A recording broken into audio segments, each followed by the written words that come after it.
और यदि आपको लग रहा है कि केवल ऐसा संभव नहीं है, हमारी तो संख्या लाखों में है, करोड़ों में है, तो सबसे पहला उदाहरण ले लीजिए। हमको हिंदी में बात करना पड़ रहा है, आपकी भाषा कहाँ? यदि आपको लग रहा है कि नहीं बाबू तुम्हारी उम्र बहुत कम है, तुम हमें डरा रहे हो, हमें क्या हो सकता है, कैसे हम लोग रिफ्यूजी बन जाएंगे, ये गांव हमारा पूरा टाटा जमशेदपुर में ज्यादा गांव हमारे, धनबाद बोकारो उड़ीसा में हमारे लोग हैं, तो हम शरणार्थी कैसे बनेंगे, हम तो लाखों करोड़ों की संख्या में हैं। तो सबसे पहला उदाहरण एक खुरपी को बेटा को फुरमाने में नहीं हिंदी में बात करना पड़ रहा, आपको समझा लीजिए।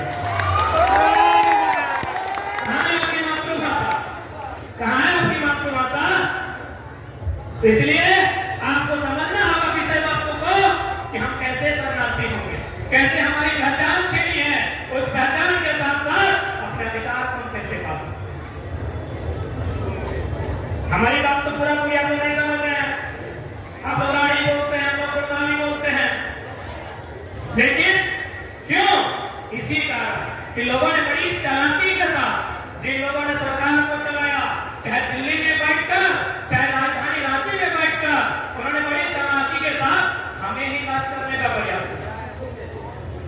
अब ये भी सवाल है कि भाई हम ही क्यों मिले उनको, और भी तो लोग हैं इस देश में, इस राज्य में बहुत सारे लोग हैं, गोंड है, भील है, संथाल है, मुंडा है, राम है, लोरा है, न जाने कितने समुदाय के लोग रहते हैं, 6,000-7,000 लोग रहते हैं।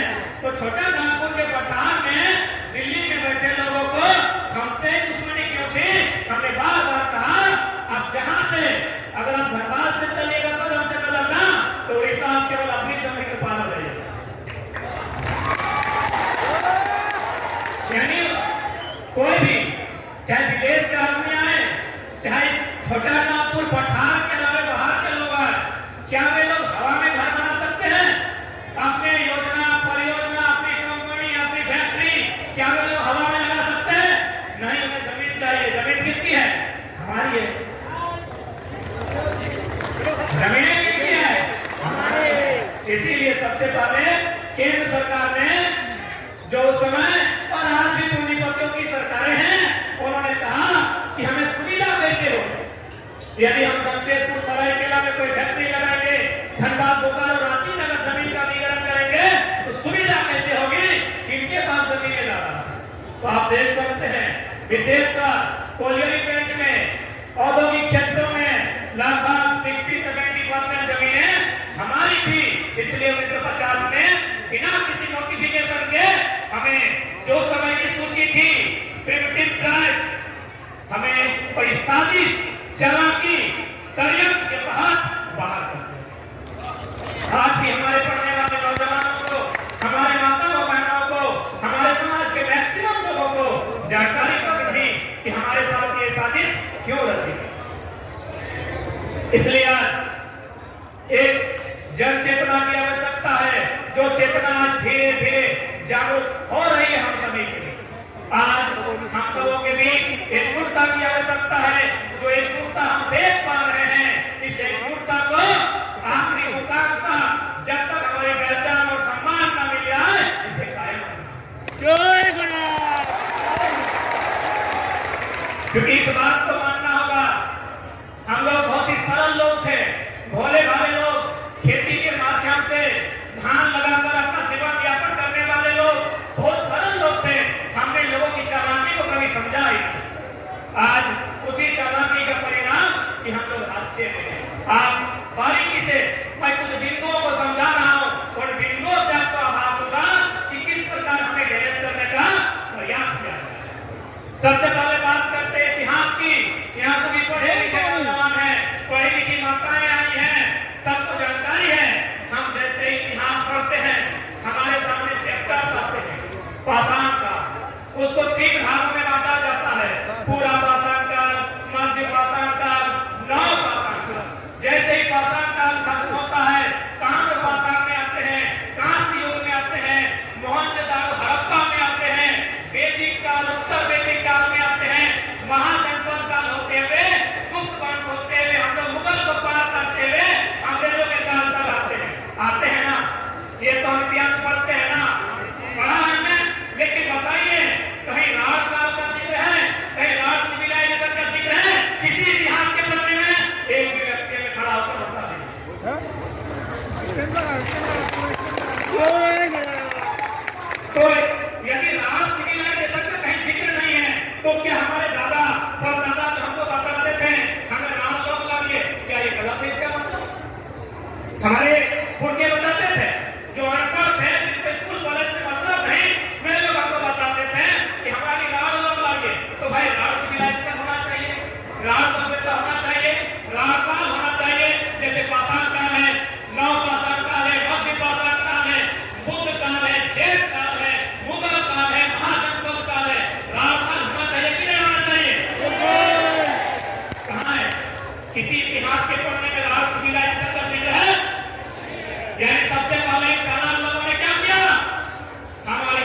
मैंने इतिहास की बात कही है और मैं एक्सप्लेन इसलिए कर रहा हूं कि लोगों ने इतिहासकारों से भूल कैसे नहीं हो सकती। फिर पढ़े लिखे लोग हैं बोलेंगे वे इतने बड़े इतिहासकार थे उनसे कैसे भूल होगी, हो सके हम ही लोग गलत हैं, राज सिविलाइजेशन नहीं था तो मैं बताता हूं इतिहासकारों से कैसे भूल। एक राजा का नाम आता है, कहा जाता है कि उस राजा ने, मैं नाम इसलिए नहीं लूंगा क्योंकि लोग जाति धर्म से जोड़ देंगे, उसके बारे में कहा जाता है कि उस राजा ने भारत में जब आक्रमण किया था तो तोप के गोले से आक्रमण किया, तोप के साथ। ध्यान दीजिएगा मेरी बात को कि इतिहासकार भूल कैसे नहीं कर सकते हैं, इतिहासकार धोखा कैसे नहीं कर सकते हैं, इतिहासकार बेईमानी कैसे नहीं कर सकते हैं। उन्होंने क्या बताया कि 1500 के पीरियड में भारत में राजा आया विदेशी, उसने गोला के साथ तोप होता है उसके साथ भारत में आक्रमण किया। फिर वही इतिहासकार बताता है 30 साल बाद उसका नाती ने तलवार से मुझे लगा। क्या समझे पढ़े लिखे लोग? दुनिया में पहले लालटेन आया है या एलईडी? पहले लालटेन आया है, सिंपल सा बात है, पहले तलवार आया होगा फिर तोप आया होगा। इतिहास क्या क्या कह रहा है? दादाजी को तोप से लगा रहा है और नाती को तलवार से लगा रहा है। मैं नाम नहीं लूंगा क्योंकि इसमें धर्म और जाति की बात आ जाएगी। 1500 का पीरियड है, आप चेक कर लीजिए। बोले कि नहीं इतिहासकारों से राज सिविलाइजेशन को इसी प्रकार खत्म कर दिया गया है। इसलिए नई पीढ़ी उन्हें गर्व करना होगा, उन्हें अपने इतिहास से जानकारी एकत्रित करनी होगी और उन्हें गर्व करना होगा। हमारे पास जानकारी का अभाव है, आज जानकारी का अभाव है, इसलिए आज हम कभी पश्चिमी सभ्यता को, कभी भारत देश की अन्य सभ्यता को हम अपने घरों में स्थापित करते हैं। और सबसे बड़ा उदाहरण जानकारी और शिक्षा का सबसे बड़ा उदाहरण इधर क्या खोजते हैं, हम आपके बीच खड़ा हैं। यहाँ इस मंच में हमारे परम आदरणीय कई पूर्व सांसद बैठे हैं, पूर्व मंत्री बैठे हैं, पूर्व विधायक बैठे हैं, सभी दिग्गज बैठे हैं। हम आपको एक उनसे आयु में आधा है लेकिन अपने शिक्षा में दम पर इस स्टेज पर बैठे हैं। इसलिए भी नौजवान, क्योंकि मैं नौजवान हूं तो मैं आने वाले भविष्य, आने वाली पीढ़ी को संदेश कि आपको अपना इतिहास को समझना होगा कि क्यों साजिश के तहत हमें मिटाया गया। इतिहास को बात आप समझ गए होंगे कि किस प्रकार इतिहास में छल कपट किया है। अब बात करते हैं भूगोल की। इतिहास के बाद एक चैप्टर भूगोल भी आता है ना, ज्योग्राफी। भूगोल यानी जमीन का टुकड़ा। बात करते हैं छोटे नाम को, झारखंड की बात करते हैं। आज चूंकि अभिभावक स्वरूप हमारे अजीत प्रसाद महतो जी भी आए हैं तो इसीलिए मैं उदाहरण सामने रख रहा हूं भूगोल का कि हमारी जो मांग थी इतिहास को हमने देखा कि किस प्रकार इतिहास को मिटाया जाए। आप लोग समझ रहे बताएं माया मोसे आगे रखना बच्चे ना कि किस प्रकार इतिहास में हमारे गौरवशाली इतिहास को लोगों ने किताब में रखा ही नहीं तो हमारे बच्चे कैसे पढ़े? आप जो टीवी में देखते हैं, सिनेमा में, वो कहां से आता है? उन्हीं किताब में लिखी बातों को दिखाया जाता है। जो भी आप फिल्म में देखते हैं, टीवी सीरियल में देखते हैं, वो किताब में इतिहास में लिखी बातें हैं। तो हमारा इतिहास किसी ने लिखा ही नहीं तो कैसे दिखाया जाएगा? हमारे इतिहास हमारे लोगों के बीच है जिनका बाल बका है, जो लोग 80, 85, 100 साल पार कर चुके हैं, उनके पास हमारा इतिहास है। हमारे इतिहास को उनसे अब बात करते हैं भूगोल की, ज्योग्राफी। झारखंड आज बृहद झारखंड निर्माण की बात चल रही थी, क्या हमें बृहद झारखंड मिला है? क्या हमने यही झारखंड मांगा था? क्या यही झारखंड मांगा था? एक आदिवासी राज्य के रूप में हमने जो ग्रेटर झारखंड मांगा था, उस झारखंड में पश्चिम बंगाल के मेदिनीपुर, पुरुलिया, झारग्राम इत्यादि जिला शामिल था। उड़ीसा का मयूरभंज, केवंझर, सुंदरगढ़ और एक जिला है वो भी शामिल था। यानी आपका पूरा जिला भी नहीं मिला है। क्यों नहीं मिला है? ना पूरा अगर राज मिलता जहां तक आपकी मांग थी, यानी यदि हम बंगाल का हिस्सा मांग रहे थे, हम यदि उड़ीसा का हिस्सा मांग रहे थे, इसका मतलब वे लोग हमारे थे। इसका मतलब वे लोग हमारे थे।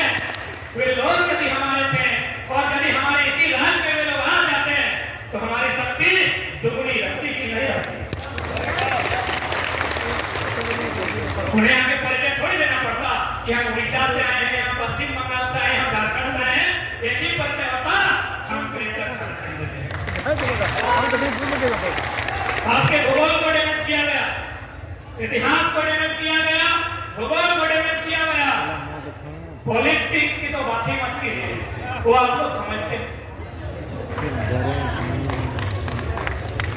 इकोनॉमी की बात कीजिए, ये जितने भी बड़ी बड़ी ऊंची ऊंची बिल्डिंग्स टाटा कंसेप्ट में हम देख पा रहे हैं, चले जाइए 50 साल 60 साल 70 साल पीछे, ये जमीनें किनकी है? टाटा की है। अरे टाटा खुद इंडियन नहीं है, इंडियन टाटा खुद भारत का नहीं है, उसकी जमीन कैसे होगी? टाटा खुद भारतीय है और जमीन हमारी है। टाटा जो आज कहता है भारत की अर्थव्यवस्था में हमारा योगदान है, उनसे कहिए आपकी अर्थव्यवस्था में हमारा योगदान है। Economic damage, economic damage, historical damage, geographical damage, political damage, economical damage, यानी पैसा से भी आपको मार दिया। आपके लोग कहां हैं? उषा मार्टिन रहे, टाटा रहे, टिस्को रहे, स्टील रहे, बल्लभ रहे, आपके लोग वर्कर रेट रहे, आपके लोग वर्कर रेट में हैं और वे लोग सीएमटी जीएम के रेट में हैं। इकोनॉमिक डैमेज, इकोनॉमिक डैमेज समझ में आया ना? ये इकोनॉमिक डैमेज है। आप बात करते हैं कल्चरल डैमेज, कल्चरल यानी संस्कृति, हमें बताने की क्या आवश्यकता है? हम अपने घरों में जाके देख लीजिए, हमारे पुरखे कहते थे 12 माह सत्ते का बोरा, अभी 26 को हो रहा है।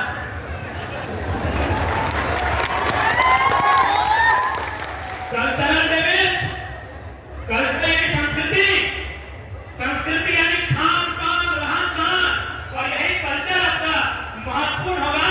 आप तो लड़ाई लड़ रहे हैं अपने आप को सूचीबद्ध करने के लिए। आपका कल्चरल आइडेंटिटी आपको मजबूती के साथ, आपके नेक नेगाचारी आपको मजबूती के साथ आपकी सूची की लड़ाई में, आपकी पहचान की लड़ाई में आपका सांस्कृतिक डैमेज हुआ है ना? मानसी लोग अच्छा से समझे, हमारे पुरखे कहते थे ना 12 माह से 13 तक पर्व, कहते थे ना कि हमारा पर्व वही है जिसमें मुड़ी चूड़ी और पूड़ी चलता हो। मुड़ी, मुड़ी माने जोड़ी, जोड़ी माने खीर ना, बच्चा है सब बोलिएगा, और जोड़ी माने पीठा पकवान। जाके देखिए हमें क्या क्या लेके आते हैं। कल्चरल, अब बताइए एक इंसान को मारने के लिए कहां कहां से आपको डैमेज किया गया? Historical, geographical, cultural, political, economical, उसके बाद भी यदि हम जिंदा हैं तो बस वही कहेंगे राल सभ्यता, राल माटी के राल लोग हैं, इसीलिए इतना डैमेज होने के बाद भी अरे दूसरा आदमी होता इस दुनिया से उसका नाता कट जाता। इतना डैमेज होने के बाद भी यदि आज हम लोग जिंदा हैं तो भैया वही जो इतिहास में नहीं लिखा है, हम राल लोग हैं, इसीलिए जिंदा।